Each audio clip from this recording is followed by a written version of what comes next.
Today, looking at some crypto. I know you guys have been loving these videos, so we're going to keep it up.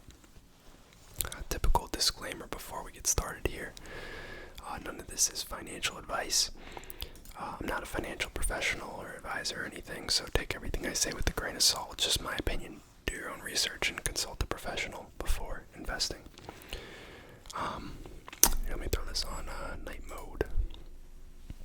So, I was thinking we'd just look at kind of where different cryptos are in terms of price movement, since the past, week and a half since we did the last video.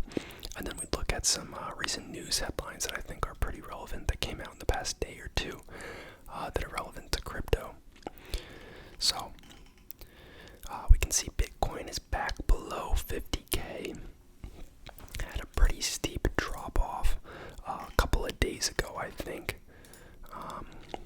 You can see, looks like November 10th was its high recently, over 68K. And then it started to pull back. We were in the 60s, high 50s for a while.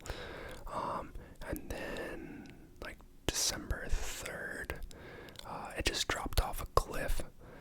There was some news around that. I don't really remember what it was. I was pretty sick at the time. I was following the stock market still, but not crazy into crypto. In terms of like day-to-day checking it, I just think it's a long-term kind of trend that we're going to see. That's why I'm interested in it. But that happened. Bitcoin shed about 16K, I think. Not 16K. Like 10K. About 20%, I believe. And a lot of the other altcoins shed, 20 to 40%. Because they tend to get hit harder than Bitcoin does. Came back a little bit. Broke 50K briefly. And then we're back down. We're about 48K, it seems like.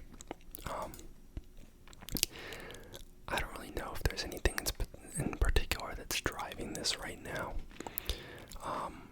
I think the markets in general are kind of worried about what the Federal Reserve in the U.S. is doing, especially since this is the exchange rate pegged to the U.S. dollar over here. So it's obviously going to be reliant on kind of like what inflation and tapering and quantitative easing looks like with the Federal Reserve. But Bitcoin back below 50K. You can see down 15% in the past 7 days. Ethereum down 10% in the past 15 days. BNB down 6.3%. Tether obviously not moving. Solana down 23%. That's a pretty meaty drop. Cardano down 23%. Wow, this is back to $1.31. Yeah, it was well above $2 not that long ago. That's kind of crazy. It's basically been cut in half. I wonder if there was a reason for that. USDC obviously flat. XRP down 13%. Polkadot down 24%. Got Doge down about 19%. Avalanche, I don't think I've heard of this coin. What is this?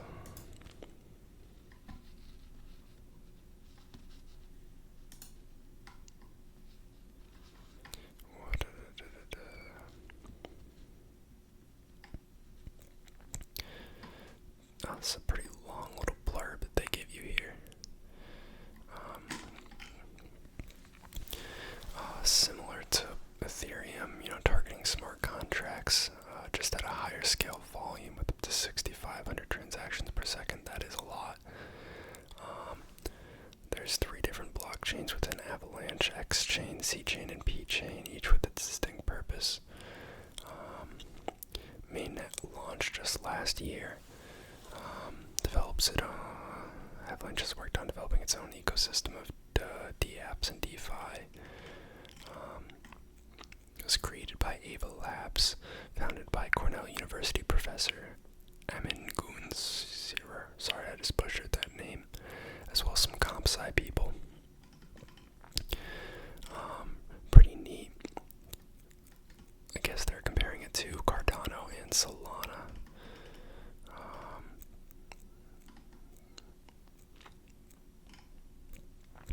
Pretty similar breakdown. Looks like there's staking, airdrops, community endowment. That's interesting. I wonder how that works. seed sale, private sale, public sale.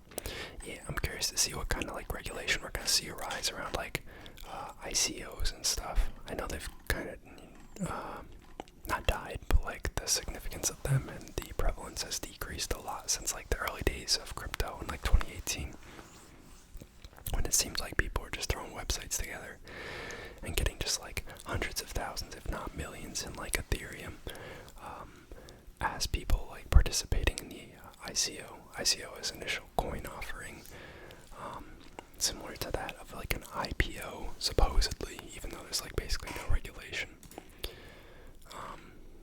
Sheep is down 15.5%.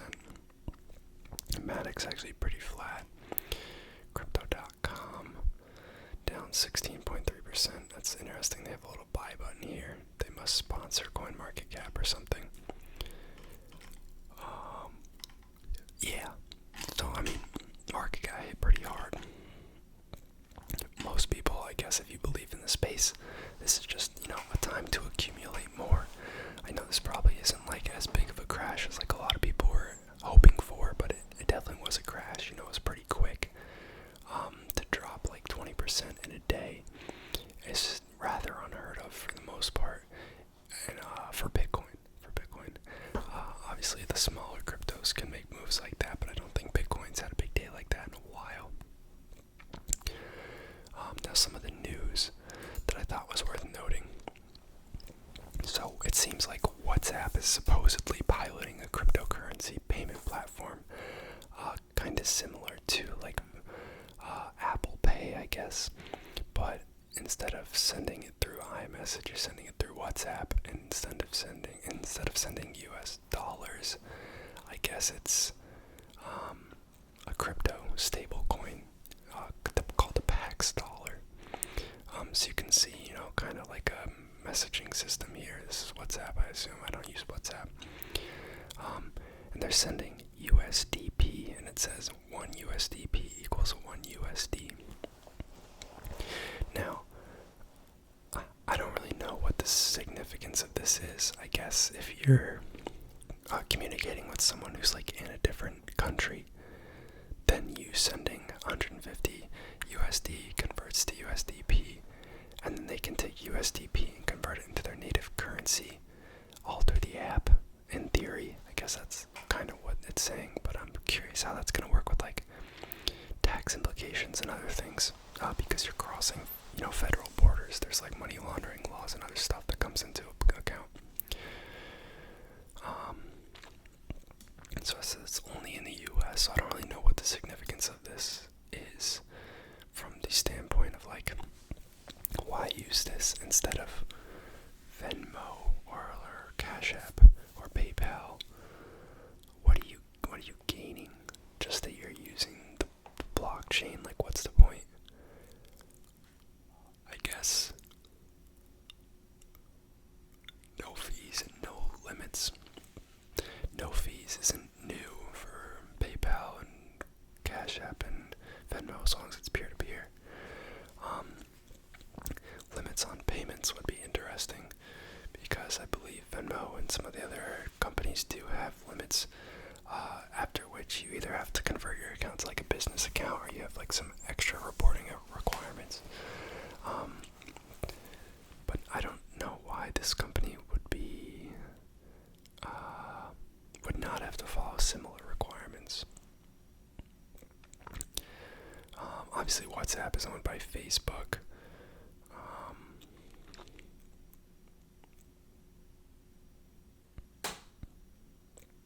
But yeah, pretty interesting. I guess elsewhere in the world, WhatsApp is already offering payments using traditional fiat currencies, but not crypto, I guess. So I guess it doesn't really matter. Anyone can. It's not that hard to make a mobile payment app. It's just getting people to use it and becoming widespread that's hard. Next headline we got here from Bloomberg. DeSantis to let Florida businesses pay fees with crypto. It's Ron DeSantis in Florida proposing a program to let businesses pay for state fees in digital currencies. I think Florida's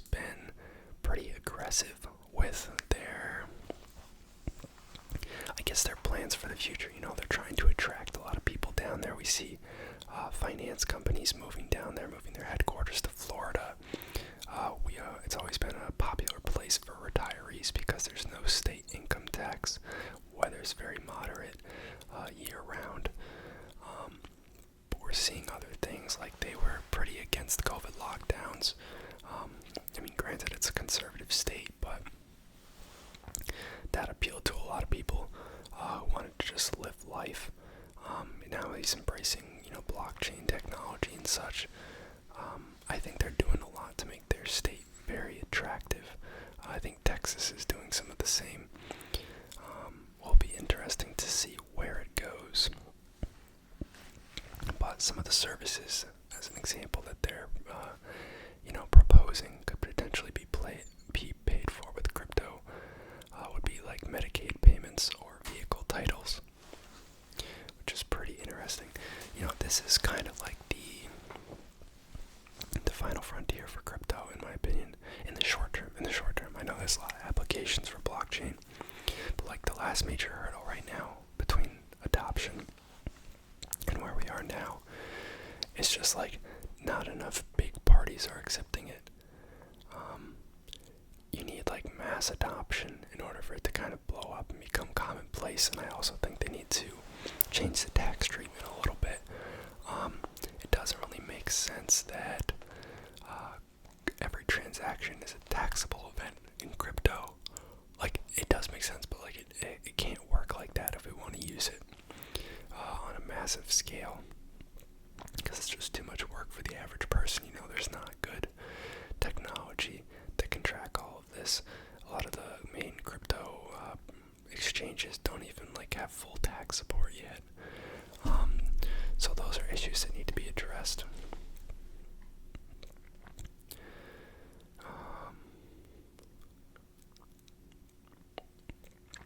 I guess Miami Heat's basketball stadium was rebranded during the pandemic as FTX Arena. That's following Crypto.com buying the Staples Center in California. I didn't hear about this one though. That's pretty interesting.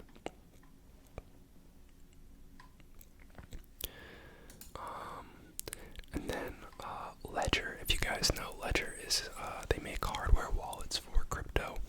They've been one of the bigger players in the space for years now. But they're launching a crypto-linked debit card for customers in the U.S. and some UK country or European countries.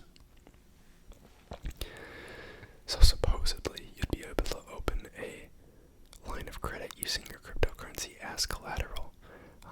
A debit card kind of implies that as soon as you make a purchase, it's going to liquidate from your active portfolio. So I don't know what they're referring to as like loan and collateral. Like debit is supposed to immediately debit. It's not like a credit card. But that's really neat that you'll be able to use it at 50 million retailers online. It is a Visa card, so I assume they're just using the Visa network, and that's why they're able to get access to so many retailers. I'm just curious how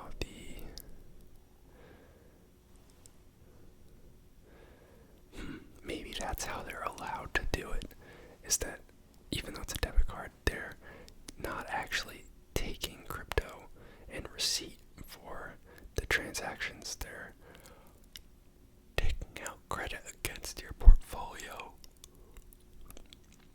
That's more like a credit card, not a debit card, in my opinion. I'll be curious to hear more about this. But I think, that is potentially the future. You don't have a bank account. You just have a crypto wallet, and your cards that you use to pay for stuff are just off that crypto wallet.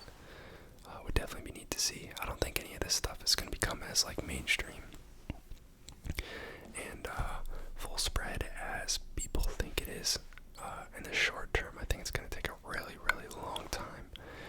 Crypto seems to be what everyone's talking about right now. But I think like 90% of people still don't know about it. And of the 10% that do and do seem to follow it, I think 90% of those people don't know crap about the actual technology or what the use cases would actually be. They're just using it as a speculative investment. Or, they're reading charts and, making up some garbage about technical analysis. That's just my opinion. I don't think I know that much either. I just find enjoyment in it and entertainment. But hopefully you guys liked the video. Drop some comments down below if you want to see me talk about specific